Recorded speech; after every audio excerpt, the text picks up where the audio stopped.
एक छोटे से शहर में जहाँ हर कोना रात को चुपचाप सो जाता था, वहाँ रहता था एक अनजान सा लड़का, रोहन। एक दिन रोहन अपनी जिंदगी से परेशान होकर कुछ नया करने निकलता है। वो अपना कंप्यूटर खोलता है और उसे एक अजीब सा लिंक दिखाई देता है। वो सोचता है क्यों ना क्लिक किया जाए, क्या पता क्या हो। और जैसे ही वो इस लिंक पर क्लिक करता है, वो इंटरनेट की एक अलग ही दुनिया में पहुंच जाता है। एक ऐसी दुनिया जहाँ पर हर कदम पर अंधेरा था और उसका किया कोई भी क्लिक अब उसकी जिंदगी हमेशा के लिए बदल सकता था। पर रोहन को अब मजा आ रहा था, एक अलग ही जोश था। वो इस खतरनाक दुनिया में और घुसता चला गया। लेकिन जैसे ही वो इसकी गहराइयों में पहुंचता है, उसे समझ आता है कि ये कुछ ठीक नहीं है, क्योंकि ये दुनिया सीक्रेट्स, कॉन्स्पिरेसी और इलीगल डीलिंग्स का एक पूरा समुद्र था। और जब तक रोहन को इस बात का एहसास होता है, बहुत देर हो चुकी थी। लेकिन हो सकता है कि रोहन की जगह पर अगली बार आप हो, क्योंकि ये सब कुछ आपसे सिर्फ एक क्लिक दूर है। आपको ये जानकर बहुत हैरानी होगी, मगर जो इंटरनेट हम रोज इस्तेमाल करते हैं, वो दरअसल इस इंटरनेट की दुनिया का एक बहुत ही छोटा हिस्सा है। आज हम में से ज्यादातर लोग गूगल, इंस्टाग्राम, ट्विटर, फेसबुक, इन्हीं सब वेबसाइट्स को एक्चुअली में इंटरनेट मानते हैं। लेकिन शायद ही किसी को पता है कि जिन कंपनीज को हम पूरा इंटरनेट समझते आए हैं, वो असल में पूरे इंटरनेट का सिर्फ 4% है। द डार्क वेब ये एनोनिमस, अनरेगुलेटेड और इलीगल एक्टिविटीज से भरी एक ऐसी दुनिया है जहाँ पर आप कुछ भी करवा सकते हो। ये इस दुनिया के सबसे खतरनाक साइबर क्रिमिनल्स का अड्डा है, जहाँ पर आप किसी भी कंप्यूटर को हैक करवा सकते हो, ड्रग्स, वेपन्स, ह्यूमन ऑर्गन्स को बेचना, यहाँ तक कि घर बैठे बैठे किसी को मरवा भी सकते हो। लेकिन अब सवाल ये है कि आखिर ये डार्क वेब है क्या, और इंटरनेट का इतना बड़ा हिस्सा होने के बावजूद भी आज तक हम सब लोग इससे इतना अनजान क्यों हैं? क्या है इस सबके पीछे की कहानी, और सबसे इम्पोर्टेंट कि कैसे इस चीज का इस्तेमाल करके आज लोग यहाँ पर करोड़ों का इलीगल बिजनेस कर रहे हैं। सो इस पूरी कहानी को समझने के लिए सबसे पहले समझते हैं कि आखिर डार्क वेब होता क्या है। तो देखो, पूरी दुनिया में जो इंटरनेट फैला हुआ है, उसको एक्सेसिबिलिटी और प्राइवेसी, इसके हिसाब से मेनली 3 लेयर्स में डिवाइड किया गया। और ये जो 3 लेयर्स हैं, इनको आप एक आइसबर्ग की तरह समझ सकते हो, जिसमें सबसे ऊपर की लेयर है सरफेस वेब, जहाँ पर हमें वो सारी वेबसाइट्स मिलती है जिनको हम डेली बेसिस पर यूज करते हैं, जैसे गूगल, विकिपीडिया, अमेजोन, फ्लिपकार्ट और बाकी नॉर्मल वेबसाइट्स, जो कि पूरे इंटरनेट का सिर्फ 5% बनाती हैं। अब इसके बाद जो आती है वो है सेकेंड लेयर, जिसको कहा जाता है डीप वेब। नाम से ये थोड़ा गलत लग सकता है, लेकिन डीप वेब कोई बुरी चीज नहीं है, क्योंकि एक्चुअली में ये 90% हिस्सा है पूरे इंटरनेट का, क्योंकि इसमें वो सारी वेबसाइट्स आती हैं जो नॉर्मल सर्च इंजन के पीछे वाली लेयर्स में छुपी होती है। ऐसा इसलिए किया जाता है क्योंकि इन वेबसाइट्स के जो ओनर्स हैं, वो अपने कस्टमर्स की email ID, bank account details, private social media pages, legal documents और हेल्थ रिकॉर्ड्स जैसी सेंसिटिव इंफॉर्मेशन को हाइड करना चाहते हैं, क्योंकि आप खुद नहीं चाहोगे कि इंटरनेट पर कोई आपका नाम सर्च करे और आपकी हेल्थ रिपोर्ट से लेकर आपके बैंक अकाउंट की डिटेल्स, ये सब कुछ उसके सामने आ जाए। जो डीप वेब है, वो स्पेसिफिक पासवर्ड्स या लिंक्स के बेसिस पर काम करता है, जिनके जरिए आप किसी भी प्राइवेट वेब पेज को एक्सेस कर सकते हो। जैसे ये आईसीआईसीआई बैंक का लॉगिन पेज है।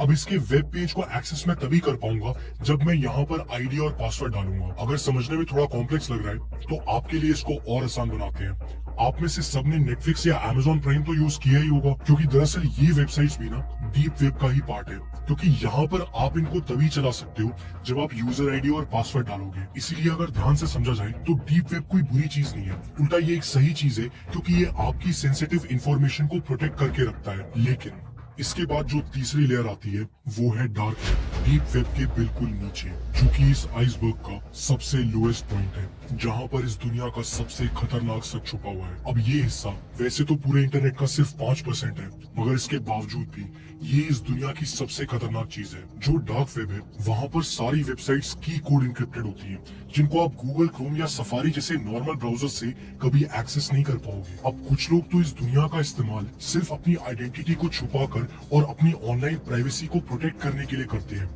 लेकिन जो ज्यादातर लोग हैं, वो यहाँ पर सिर्फ इलीगल एक्टिविटीज के लिए आते हैं। वैसे तो आप डार्क वेब के ऊपर सब कुछ कर सकते हो, मगर मेनली यहाँ पर ये 6 तरह की इलीगल एक्टिविटीज होती हैं: आर्म्स, ड्रग्स और क्रिप्टो करेंसी और एनएफटी फिशिंग स्कैम्स, किसी को मरवाने के लिए एक असैसिन हायर करना, किसी का एस्पियोनाज करवाना, चोरी किए हुए क्रेडेंशियल्स और डेटा की सेल परचेज, चाइल्ड वीडियोस और कस्टमाइज्ड टॉर्चर कंटेंट। अब ये सब कुछ करने के लिए आपको डार्क वेब पर अलग अलग वेबसाइट्स मिल जाएंगी, जो कि यहाँ पर एक ऑर्गेनाइजेशन की तरह काम करती है, जो लोग पैसों के लिए आपका कोई भी काम कर सकते हैं। अभी तक आपने जितना भी इस चीज के बारे में जाना, ये सब कुछ जानकर आपके मन में एक सवाल आ रहा होगा कि ये जो डार्क वेब है, आखिर इसकी शुरुआत कहाँ से हुई और ऐसा क्यों है कि इतने एडवांस होने के बावजूद भी हम इन क्रिमिनल्स को नहीं पकड़ पा रहे। सो इस डार्क वेब की शुरुआत कहाँ से हुई, इसको समझने के लिए हमें वक्त में थोड़ा पीछे जाना होगा। ये बात है 1969 की, जब यूएस डिफेंस डिपार्टमेंट की एक ब्रांच ने अपने इंटरनल यूज करने के लिए advance research project agency network यानी कि आरपानेट नाम की चीज की शुरुआत करी। आरपानेट एक एक्सपेरिमेंटल कंप्यूटर नेटवर्क था जिसको बनाने का मकसद ये था कि बिना किसी डेडिकेटेड फोन लाइन के भी एक कंप्यूटर से दूसरे कंप्यूटर तक इंफॉर्मेशन को भेजा जा सके। मतलब कि इसको बस कम्युनिकेशन के लिए बनाया गया था, पर क्योंकि ये इंफॉर्मेशन ट्रांजैक्ट करने का एक बहुत ही कन्वीनियंट तरीका दिखता है, इसलिए जल्दी यूएस मिलिट्री भी इसका इस्तेमाल करना शुरू कर देती है। मगर फिर साल 1983 में जाकर इस आरपानेट को दो अलग अलग वर्जन में डिवाइड किया जाता है, जिसमें पहला वर्जन बनता है मिलनेट, जो कि सिर्फ मिलिट्री और डिफेंस एजेंसीज के इस्तेमाल करने के लिए रखा गया। वहीं पर जो दूसरा वर्जन है वो बनाया गया था ताकि नॉर्मल पब्लिक भी इस नेटवर्क का इस्तेमाल कर पाए, जिसका नाम पड़ता है इंटरनेट। अब जैसे जैसे इंटरनेट लोगों के बीच में पॉपुलर होने लगा, वैसे वैसे ऑनलाइन प्राइवेसी को लेकर लोगों की दिक्कतें बढ़नी शुरू हुई, क्योंकि टेक्निकली इंटरनेट क्या था, बहुत सारे कंप्यूटर्स का आपस में कनेक्ट हुआ हुआ एक नेटवर्क। अब ये जो प्राइवेसी की डिमांड थी, इसको देखते हुए साल 2000 में आयन क्लार्क नाम का एक आयरिश कंप्यूटर साइंटिस्ट वो फ्रीनेट नाम का एक सॉफ्टवेयर बनाता है, जहाँ पर कोई भी इंसान बिना अपनी या अपने कंप्यूटर की आइडेंटिटी बताए किसी के साथ भी फाइल शेयर कर सकता है, इंटरनेट पर कुछ भी ब्राउज कर सकता है, और अगर उसको इंटरनेट पे कोई इन्फॉर्मेशन पब्लिश करनी है तो वो भी कर सकता है। फिर साल 2002 में जाकर टॉर नाम का एक वेब ब्राउजर लॉन्च किया जाता है, और ये टर्निंग पॉइंट था, क्योंकि अब यहाँ से सब कुछ बदलने वाला था। अब जब ये होता है तो उसके अगले साल 2003 में I2P सॉफ्टवेयर लॉन्च किया जाता है। I2P का मतलब होता है इनविजिबल इंटरनेट प्रोजेक्ट, जो कि एक फुली इंक्रिप्टेड प्राइवेट नेटवर्क की लेयर होती है, जिसके ऊपर आप इंटरनेट पर मौजूद कोई भी वेबसाइट ब्राउज कर सकते हो, और वो भी बिना अपनी आइडेंटिटी बताए। इनफैक्ट आज अगर आप मार्केट में देखोगे तो आपको ऐसे बहुत सारे ब्राउजर्स देखने को मिल जाएंगे, लेकिन इन सब में से जो सबसे खतरनाक है वो है टॉर ब्राउजर। जो टॉर ब्राउजर है उसका डेवलपमेंट शुरू हुआ था 1990s में, जब यूएस की नेवल रिसर्च लैब वहाँ के कुछ रिसर्चर्स, जिनका नाम था डेविड गोल्डस्लैग, माइक रीड और पॉल सेवर्सन, ये तीन लोग इंटरनेट के ऊपर सिक्योरिटी और प्राइवेसी को लेकर बहुत सारी कमियां ऑब्जर्व करते हैं, जिसका रिजल्ट होता है ये टॉर ब्राउजर। अब इन तीनों ने शुरुआत से ही इसको एक फ्री और ओपन सॉफ्टवेयर के तौर पर लॉन्च किया था, ताकि जो भी लोग मैक्सिमम सिक्योरिटी के लिए डिसेंट्रलाइज्ड नेटवर्क का इस्तेमाल करना चाहते हैं ना, वो इसका इस्तेमाल आसानी से कर पाए। पर एक सेकेंड, आखिर ये जो टॉर ब्राउजर है, ऐसा कैसे हो सकता है कि ये आपकी कोई भी डिटेल किसी को पता ही नहीं लगने देता? तो देखो, जब भी आप किसी रेगुलर ब्राउजर का इस्तेमाल करके किसी वेबसाइट को खोलते हो, तो आपका जो इंटरनेट प्रोटोकॉल एड्रेस है, यानी कि आईपी एड्रेस है, वो जाता है उस पर्टिकुलर वेबसाइट के सर्वर पर, जहां पर हमारी कंप्यूटर और उस वेबसाइट के सर्वर के बीच में एक कनेक्शन एस्टैब्लिश होता है, और फिर उसी कनेक्शन के थ्रू आप उस वेबसाइट पर पड़ी हुई इंफॉर्मेशन को एक्सेस कर पाते हो। लेकिन जो टॉर ब्राउजर है, उसमें ये आईपी एड्रेस चेंज किया जा सकता है, जिसकी मदद से किसी को ये पता ही नहीं चलेगा कि आखिर जो इंसान वेबसाइट यूज कर रहा है वो कहां से है और कौन है। अब यहाँ पर बहुत सारे लोग बोलेंगे कि वेट अ मिनट, ये काम तो मैं वीपीएन यानी कि एक वर्चुअल प्राइवेट नेटवर्क से भी कर सकता हूँ, तो फिर लोग आखिर टॉर ब्राउजर का इस्तेमाल क्यों करते हैं? तो देखो, इस चीज को समझने के लिए आपको दोनों के वर्किंग मॉडल को समझना होगा। वर्चुअल प्राइवेट नेटवर्क यानी कि वीपीएन, उसका काम ये होता है कि वो आपके डिवाइस का जो इंटरनेट कनेक्शन है, जो कि उस वक्त आपके इंटरनेट सर्विस प्रोवाइडर से बनता हुआ आ रहा है, उसको वहां से नहीं बल्कि अपने प्राइवेट सर्वर से आगे भेजे। अब यहाँ पर क्योंकि आपकी इंफॉर्मेशन एक वीपीएन सर्वर के थ्रू आगे ट्रांसमिट हो रही है, तो आपके पास चॉइस होती है कि आप यहाँ पर अपनी आइडेंटिटी यानी कि अपना जो आईपी एड्रेस है वो दिखाना चाहते हो जो कि असली है, या फिर उसको चेंज करना चाहते हो। जो वीपीएन है वो बेसिकली आपके लिए एक प्राइवेट टनल क्रिएट करके देता है, जो आपके पीसी से सीधा कनेक्ट होता है उस वेबसाइट से, जिसके बीच में कोई भी गवर्नमेंट ऑर्गेनाइजेशन या फिर कोई भी हैकर एंटर नहीं कर सकता। क्योंकि अगर आप टॉर इस्तेमाल कर रहे हो तो किसी भी सर्वर को आपकी आइडेंटिटी और आप इंटरनेट के ऊपर क्या कर रहे हो इनमें से कुछ भी पता नहीं लगेगा, क्योंकि टॉर के ऊपर मल्टीपल लेयर्स ऑफ इंक्रिप्शन होता है। अगर इसकी वर्किंग को ध्यान से समझे तो टॉर के ऊपर जो इंफॉर्मेशन है वो आगे पास ऑन होती है रैंडमली सिलेक्टेड नोड्स के थ्रू। अब हर एक नोड को ये तो पता होता है कि आखिर ये जो सिग्नल आया है ये आया कौन से नोड से है और ये आगे जाएगा कौन से नोड पर किसी भी नोड को ये नहीं पता होता कि सिग्नल का ओरिजिनेशन क्या है और इसकी फाइनल डेस्टिनेशन क्या है। तो बेसिकली किसी भी नोड को ये मालूम ही नहीं होता कि आखिर इस इंफॉर्मेशन का पूरा पाथ क्या है। अब इस चीज को करने के लिए टॉर एक कॉन्सेप्ट का यूज करता है जिसको कहते हैं ओनियन राउटिंग। अब देखो ये काम कैसे करता है। टॉर में जो क्लाइंट की इंफॉर्मेशन होती है उसको पहले स्क्रैम्बल किया जाता है, जिसके बाद उसको टॉर नेटवर्क के अंदर जो मल्टीपल इंक्रिप्टेड लेयर्स हैं जिनको नोड्स कहते हैं उसके बीच में ट्रांसफर कर दिया जाता है। और जैसा कि हमने जाना कि एक नोड को सिर्फ इतना ही पता होता है कि आखिर वो इंफॉर्मेशन आई कौन से नोड से है और उसको जाना कौन से नोड पे है। ये जो इंक्रिप्टेड लेयर्स होती है ये और कुछ नहीं बल्कि 7000 से भी ज्यादा टॉर की रिलेज होती है जो कि पूरी दुनिया में फैली हुई है। ये जो टॉर रिलीज है इनको आप टॉर सर्वर भी कह सकते हो। अब जब आप टॉर ब्राउजर का इस्तेमाल करके किसी साइट पर जाते हो तो पहले आपके आईपी एड्रेस को एक रैंडम टॉर सर्वर पर भेजा जाता है जहां पर इस आईपी एड्रेस को एन्क्रिप्ट किया जाता है और उसके बाद इसको अगले सर्वर पर भेजा जाता है। और जब ये अगले सर्वर पर पहुंचता है तो वहां पर ये दोबारा से एन्क्रिप्ट होता है और फिर उसके बाद इसको उसके नेक्स्ट सर्वर पर भेज दिया जाता है। और ये सेम प्रोसेस हजारों बार किया जाता है जिससे कि आपका जो फाइनल आईपी एड्रेस है वो आपके एक्चुअल आईपी एड्रेस से एकदम अलग हो और किसी को ये पता ही ना लगे कि आप आखिर कौन हो और आप इंटरनेट पर क्या कर रहे हो। ये बार बार टॉर सर्वर से इंक्रिप्शन होने की वजह से जो बंदा एक्चुअली में उस चीज के पीछे बैठकर कमांड दे रहा है उसको आइडेंटिफाई कर पाना बहुत मुश्किल हो जाता है। और यही कारण है कि आज ये टॉर ब्राउजर इस दुनिया के सबसे खतरनाक साइबर क्रिमिनल्स का अड्डा बन चुका है जिनको आज बड़ी बड़ी सिक्योरिटी एजेंसीज भी पकड़ नहीं पा रही। टॉर जो है वो वीपीएन से कई गुना ज्यादा सिक्योर होता है क्योंकि जहां पर वीपीएन पे एक सिंगल लेयर इंक्रिप्शन होती है वहीं पर टॉर पर मल्टी लेयर इंक्रिप्शन होती है। लेकिन अब सवाल ये आता है कि एक छोटी सी चीज का इस्तेमाल करके आज ये साइबर क्रिमिनल्स करोड़ों का बिजनेस कैसे कर पा रहे हैं। तो देखो, अगर ध्यान से देखा जाए तो डार्क वेब के ऊपर कई प्रकार की क्राइम्स को अंजाम दिया जाता है। For example drugs, human organs, weapons की सेल, इनफैक्ट बॉडी पार्ट्स भी यहाँ पर बिकते हैं। और प्रोडक्ट के जो पैसे हैं वो ऑनलाइन पे किए जाते हैं बिटकॉइंस का इस्तेमाल करके। But there is a catch, क्योंकि यहाँ पर जो प्रोडक्ट्स की प्राइसिंग है वो इस चीज पर डिपेंड करती है कि आपने जो चीज ऑर्डर करी है वो आखिर कितनी खतरनाक है, कितने स्ट्रॉन्ग रिस्ट्रिक्शंस है उस चीज को लेकर, उसको बनाना कितना मुश्किल है और सबसे इम्पोर्टेंट कि आखिर उसकी डिमांड कितनी है मार्केट में। इसके अलावा ये लोग आपका डेटा चुराने के लिए, स्पैम करने के लिए, इनफैक्ट किसी के डिवाइस का एक्सेस लेने के लिए भी यहाँ पर बॉटनेट अटैक्स करवाते हैं। मगर एक सेकेंड, ये जितनी भी चीजें हैं ये सब आखिर डार्क वेब के ऊपर होती कहाँ है? तो ये बात है साल 2011 की, जब रॉस अल्ब्रेक्ट नाम का एक आदमी एक ऐसी वेबसाइट बनाता है जहां से आप ड्रग्स, आर्म्स, हिटमैन और यहाँ तक कि लोगों के बॉडी पार्ट्स भी खरीद सकते हो। The silk road. एक जमाने में ये वेबसाइट इस दुनिया की सबसे बड़ी ब्लैक ऑनलाइन मार्केट प्लेस थी। एंड ऑफ कोर्स इस वेबसाइट को आप नॉर्मली एक्सेस नहीं कर सकते थे। इस वेबसाइट पर आने वाला हर व्यक्ति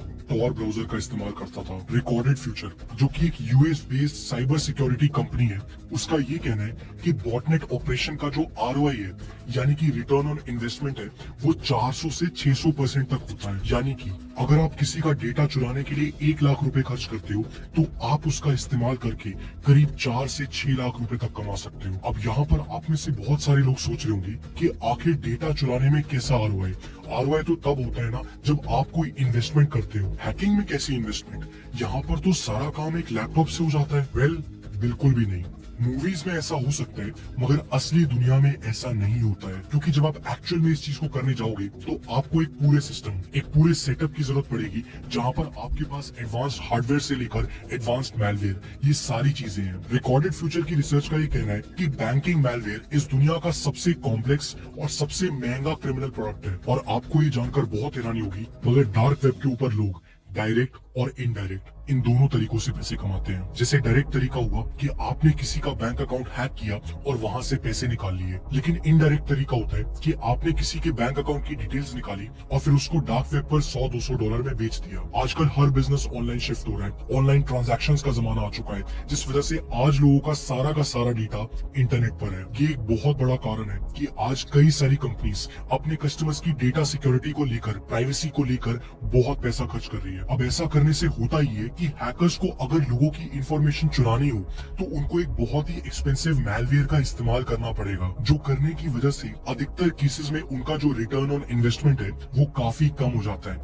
इनफैक्ट कभी कभी तो ये नेगेटिव भी चला जाता है। आईडी एजेंट नाम की एक साइबर सिक्योरिटी कंपनी के अनुसार इतनी रिस्ट्रिक्शंस होने के बावजूद भी आज 30,000 से ज्यादा ऐसी हिडन वेबसाइट्स है जो कि डार्क वेब के ऊपर ऑपरेशनल है। इनफैक्ट दिसंबर 2020 तक तो डार्क वेब पर 76,300 इससे भी ज्यादा वेबसाइट्स एक्टिव थी। अगर सच में डार्क वेब इतनी खतरनाक चीज है तो फिर गवर्नमेंट इस चीज को बंद क्यों नहीं कर रही? टॉर ब्राउजर, जहां से ये पूरी दुनिया डार्क वेब का इस्तेमाल कर रही है, आखिर गवर्नमेंट उसको तो बंद कर सकती है, उसको बंद क्यों नहीं कर रही? तो देखो, सच तो ये है कि गवर्नमेंट अगर चाहे तो वो टॉर ब्राउजर को बंद कर सकती है, लेकिन आज बहुत सारे ऐसे सही रीजंस भी हैं जिसकी वजह से लोग डार्क वेब का इस्तेमाल कर रहे हैं। और मेनली इन्हीं रीजंस को देखते हुए यूएस गवर्नमेंट ने टॉर ब्राउजर को लॉन्च किया था, जिसमें सबसे पहला रीजन है सर्कमवेंट गवर्नमेंट सेंसरशिप। ये बात सही है कि ऑनलाइन पहचान छुपाने के कारण आज डार्क वेब के ऊपर बहुत ज्यादा इलीगल कंटेंट पड़ा हुआ है, जो कि एक बहुत खतरनाक चीज है। लेकिन आज दुनिया में ईरान,